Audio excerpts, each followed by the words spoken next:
Jangan lupa like and subscribe, mohon keikhlasan dan bantuannya. Namanya Uwais Al-Qarni. Perawakannya, dia memiliki penyakit sopak. Tubuhnya belang-belang. Tapi walaupun cacat, ia adalah pemuda yang soleh dan sangat berbakti kepada ibunya. Ibunya adalah seorang wanita tua yang lumpuh. Uwais senantiasa merawat dan memenuhi semua permintaan ibunya. Hanya satu permintaan yang sulit ia kabulkan. "Anakku, mungkin ibu tak lama lagi akan bersama dengan kamu. Ikhtiarkan agar ibu dapat mengerjakan haji." Uwais termenung. Perjalanan ke Mekah sangatlah jauh pada saat itu, melewati padang pasir tandus yang panas. Orang-orang biasanya menggunakan unta dan membawa banyak perbekalan. Namun Uwais sangat miskin dan tak memiliki kendaraan. Uwais terus berpikir mencari jalan keluar. Kemudian dibelilah seekor anak lembu. Kira-kira untuk apa anak lembu itu? Tidak memungkinkan pergi haji naik lembu. Ternyata Uwais membuatkan kandang di puncak bukit. Setiap pagi beliau bolak-balik menggendong anak lembu itu naik turun bukit. Uwais gila, Uwais gila. Begitulah cibiran orang-orang yang melihat kelakuan Uwais pada saat itu. Tak pernah ada hari yang terlewatkan ia menggendong lembu naik turun bukit. Makin hari anak lembu itu makin membesar, dan makin besar tenaga yang diperlukan Uwais juga untuk membawa lembu itu ke bukit itu. Tetapi karena latihan setiap hari, anak lembu yang membesarkan anak lembu itu yang kemudian semakin besar. Tidak terasa lagi setelah 8 bulan berlalu, sampailah musim haji. Lembu Uwais telah mencapai berat 100 kg. Begitu juga dengan otot Uwais yang semakin membesar.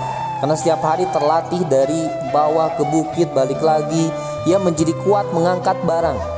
Tahulah sekarang orang-orang apa yang maksud Uwais menggendong lembu setiap hari.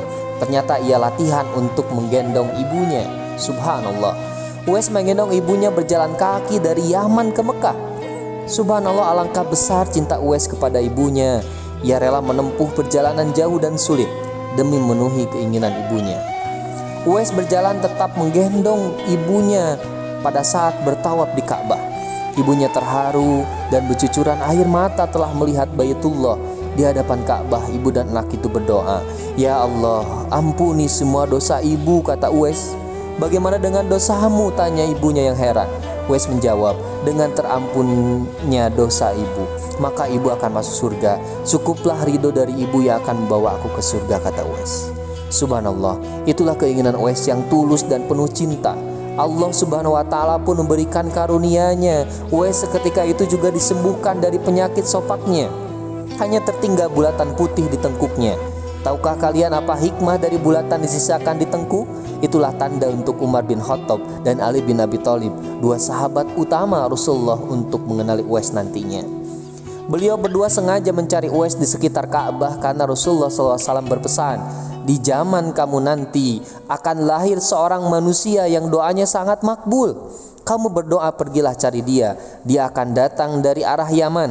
Dia dibesarkan di Yaman. Dia akan muncul di zaman kamu, carilah dia. Kalau berjumpa dengan dia, minta tolong dia berdoa." Berdua Umar dan sahabat Ali bin Abi Thalib akhirnya diperintahkan untuk meminta doa kepada Uwais Al-Qarni. "Sesungguhnya Allah mengharamkan atas kamu durhaka pada ibu dan menolak kewajiban dan minta yang bukan haknya dan membunuh anak-anak hidup-hidup.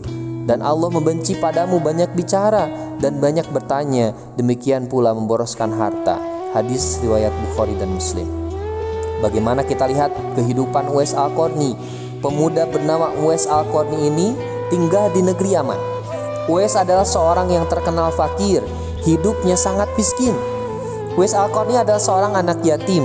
Bapaknya sudah lama meninggal dunia. Ia hidup bersama ibunya yang telah tua lagi lumpuh.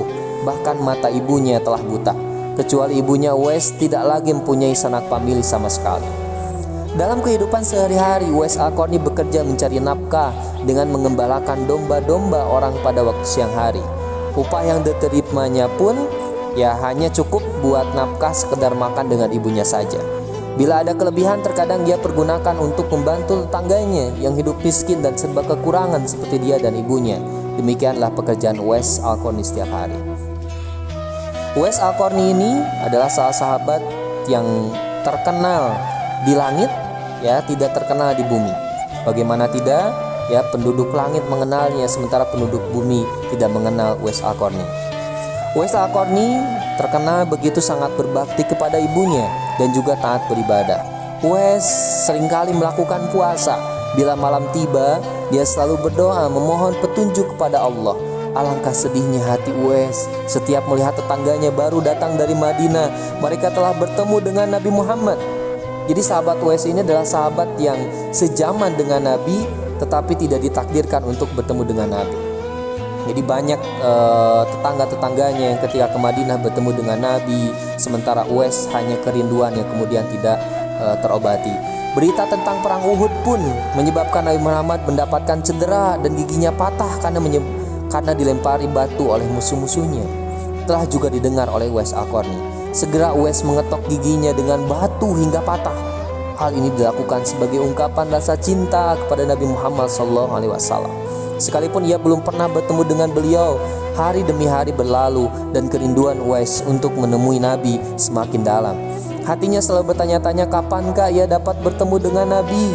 Ya, walaupun sekedar suaranya saja, kerinduannya begitu sangat hebat kepada Nabi.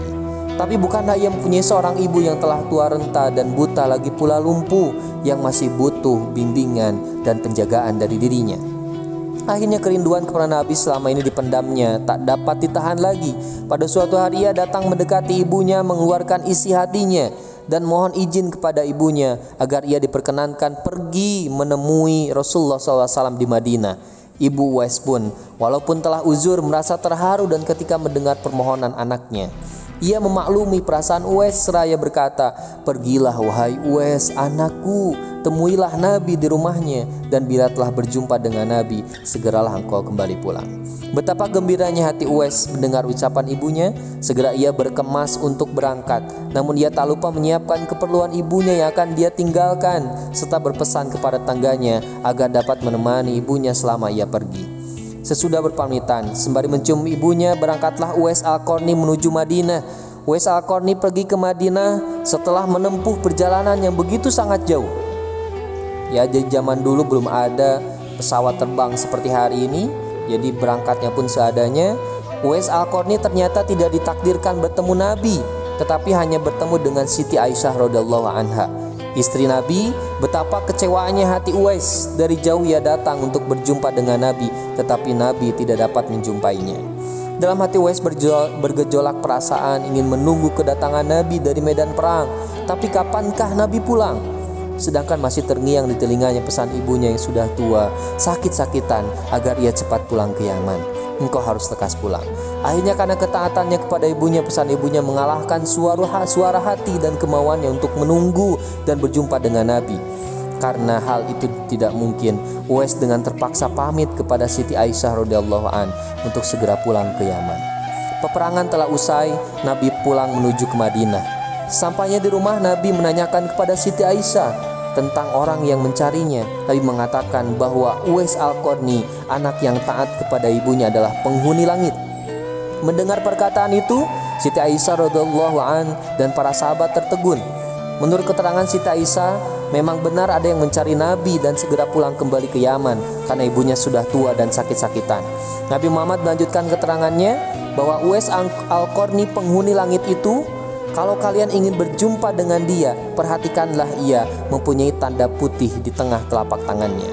Sudah itu Nabi memandang kepada Ali dan Umar seraya berkata, "Suatu ketika apabila kalian bertemu dengan dia, mintalah doa dan istighfarnya. Dia adalah penghuni langit, bukan orang bumi." Waktu terus berganti, Nabi pun kemudian wafat.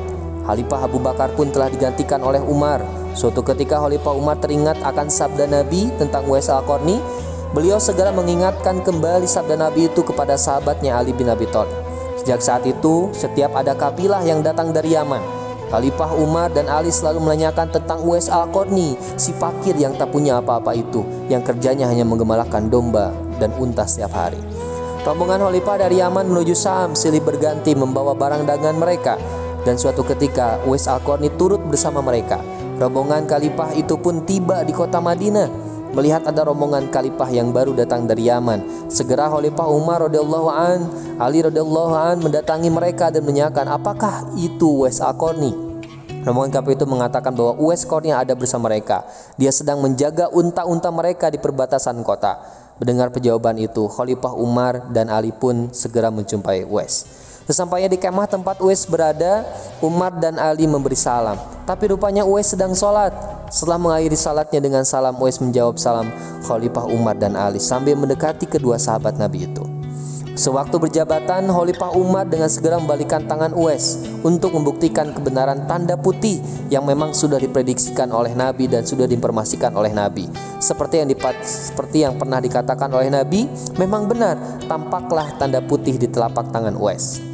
Wajah Uwais tampak bercahaya, benarlah seperti sabda Nabi bahwa dia itu adalah penghuni langit. Khalifah Umar menanyakan namanya dan dia jawab Abdullah. Mendengar jawaban Uwais, mereka tertawa dan mengatakan, kami juga Abdullah, yakni hamba Allah. Tapi siapakah namamu yang sebenarnya? Uwais kemudian berkata, namaku Uwais Al-Qarni.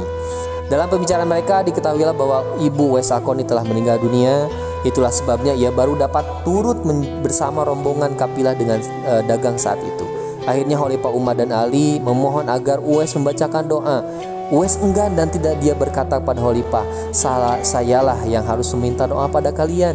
Mendengar perkataan Uwais, Khalifah berkata, kami datang ke sini untuk memohon doa dan istighfar dari Anda, seperti yang dikatakan oleh Rasulullah sebelum wafatnya. Hal yang menarik ingin saya ceritakan bagaimana fenomena ketika Uwais Al-Qarni wafat. Beberapa tahun kemudian Uwais Al-Qarni berpulang ke rahmatullah. Anehnya pada saat itu dia akan dimandikan, tiba-tiba sudah banyak orang yang berebutan untuk memandikannya. Dan ketika dibawa ke tempat pembaringan untuk dikafani, di sana pun sudah ada orang-orang yang menunggu untuk mengkafaninya. Demikian pula ketika orang pergi hendak menggali kuburnya, di sana ternyata sudah ada orang-orang yang menggali kuburnya hingga selesai. Ketika usungan dibawa menuju ke pekuburan, luar biasa banyak orang yang berebutan untuk mengusungnya. Meninggalnya Uwais Al-Qarni telah menggemparkan masyarakat kota Yaman. Banyak terjadi hal-hal yang amat mengherankan. Sedemikian banyak orang yang tak kena berdatangan untuk mengurus jenazah dan pemakamannya. Padahal Uwais Al-Qarni adalah seorang fakir yang tidak dihiraukan orang.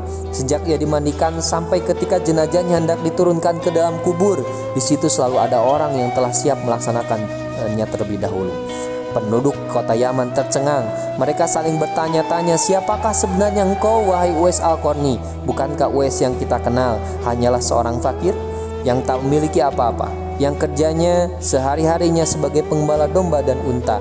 Tapi ketika wafatnya, engkau menggemparkan penduduk Yaman dengan hadirnya manusia-manusia asing yang tidak pernah kami kenal.